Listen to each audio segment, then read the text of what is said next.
Dalam nama Bapa dan Putra dan Roh Kudus, amin. Tuhan bersamamu dan bersama rohmu. Inilah Injil suci Yesus Kristus menurut Matius. Dimuliakanlah Tuhan. Matius bab 18 ayat 21 sampai 19 ayat 1. Sekali peristiwa datanglah Petrus kepada Yesus dan berkata, "Tuhan, sampai berapa kali aku harus mengampuni saudaraku jika ia berbuat dosa terhadapku?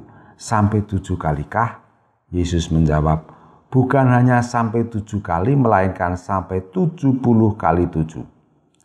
Sebab hal kerajaan surga itu seumpama seorang raja yang hendak mengadakan perhitungan dengan hamba-hambanya. Setelah ia mulai mengadakan perhitungan, dihadapkanlah kepadanya seorang yang berhutang 10.000 talenta. Tetapi karena orang itu tidak mampu melunasi utangnya, raja lalu memerintahkan supaya ia beserta anak istri dan segala miliknya dijual membayar utang itu. Maka bersujudlah hamba itu dan menyembah dia, katanya, 'Sabarlah dahulu, segala utangku akan kulunasi.' Tergeraklah hati raja oleh belas kasihan akan hamba itu, sehingga hamba itu dibebaskannya dan utangnya pun dihapusnya. Tetapi ketika hamba itu keluar, ia bertemu dengan seorang hamba lain yang berutang 100 dinar kepadanya.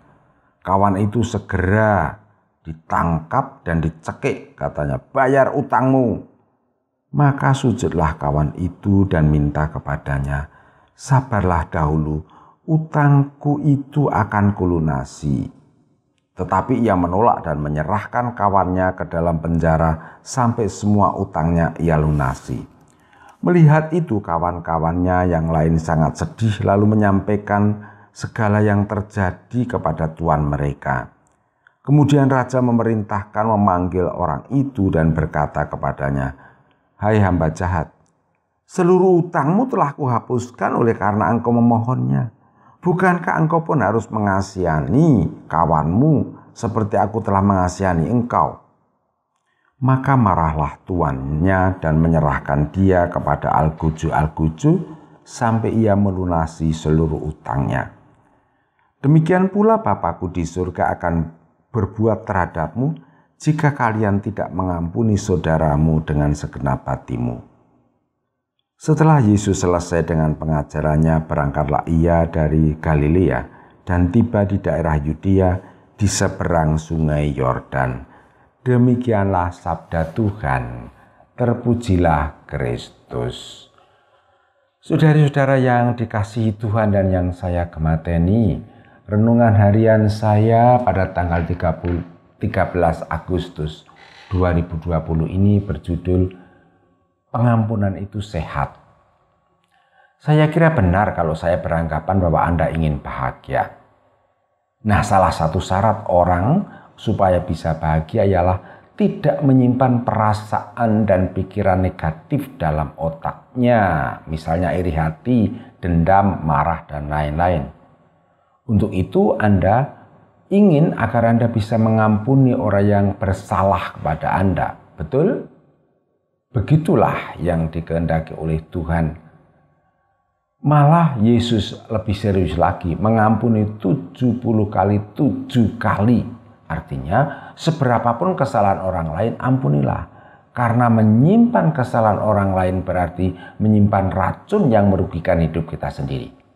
Mengacu pada pendapat Dr. Shigeo Haruyama dari Jepang, saya percaya bahwa ketika kita berpikir negatif, otak kita akan memproduksi hormon noradrenalin yang kekuatannya di bawah racun ular, yang bisa meracuni lambung kita, yang mengakibatkan sakit emah atau asam lambung.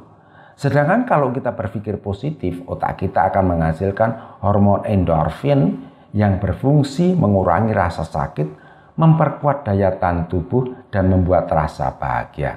Jadi pengampunan itu sehat, sehat itu bahagia. 3 hal yang diajarkan oleh Yesus kepada kita. Pertama, berdoalah bagi orang yang menganiaya kamu, Matius 5 ayat 44. Kedua, Kamu harus mengampuni karena kamu juga mendapat pengampunan dari Tuhan. Seperti yang kita dengar dalam bacaan Injil hari ini dari Matius 18:33 ini. Ketiga, menyadari dan memahami bahwa orang yang bersalah itu tidak tahu apa yang mereka perbuat. Lukas 23 ayat 44.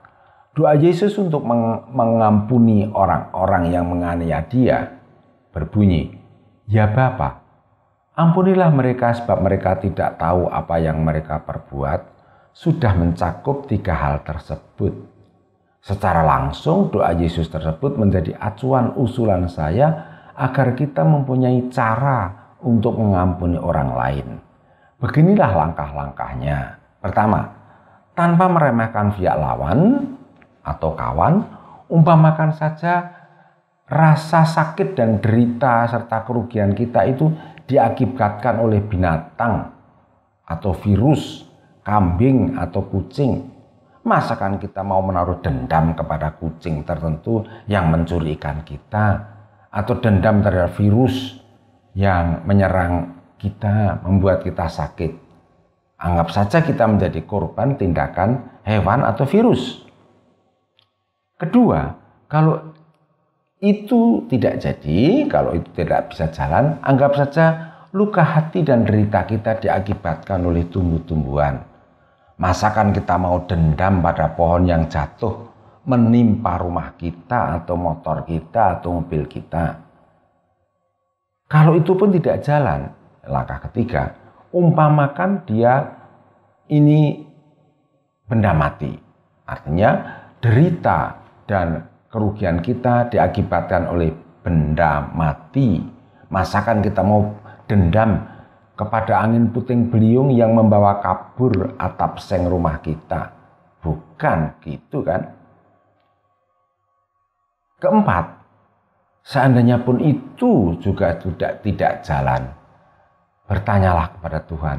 Tuhan, mengapa Tuhan mengizinkan hal itu terjadi dalam diri kami? Pendidikan macam apa yang ingin Tuhan berikan kepada kita? Saudari-saudara, tetapi kalau kita perlu ingat 2 hal itu. Pengampunan itu perlu proses, seperti merawat luka yang dalam sekejap tidak bisa sembuh dan pulih. Juga jangan menyalahkan diri sendiri kalau pada kenyataannya belum bisa mengampuni. Selain itu kita perlu menyadari bahwa pengampunan itu rahmat. Artinya kita bisa memohon pertolongan Tuhan untuk bisa mengampuni. Tetapi Tuhan akan menolong kita pada waktu yang tepat bagi Tuhan, bukan waktu tepat untuk kita. Apa tanda-tandanya kalau kita sudah mengampuni? Tanda pertama, kalau peristiwa itu dikenang, itu tidak menyedihkan, melainkan menjadi indah. Sehingga terlalu indah dilupakan, terlalu indah dikenangkan, semua menjadi indah. Tanda kedua, merasa beruntung bahwa pernah mengalami peristiwa itu karena belajar sesuatu atau terdidik menjadi lebih dewasa. Ketiga, sudah mengerti maksud Tuhan, mengapa Tuhan mengizinkan hal itu terjadi dalam diri kita. Yusuf bisa mengampuni saudara-saudaranya yang menjual dia ke Mesir setelah tahu maksud Tuhan agar dia mendahului keluarganya pindah ke Mesir. Jika tanda-tanda itu sudah ada dalam diri kita, maka kita boleh mengatakan bahwa kita sudah mengalami penyembuhan luka batin dan kita sudah mengampuni dengan tuntas. Semoga Tuhan mengampuni kesalahan dan dosa kita, serta menganugerahkan rahmat pengampunan untuk bisa mengampuni orang yang bersalah kepada kita, seperti kita doakan dalam doa Bapa kami. Amin. Kemuliaan kepada Bapa dan Putra dan Roh Kudus, seperti pada permulaan, sekarang, selalu, dan sepanjang segala abad. Santa Maria Fatima, doakanlah kami. Dan semoga kita selalu mengalami berkat Allah yang Maha Kuasa, Bapa dan Putra dan Roh Kudus. Amin.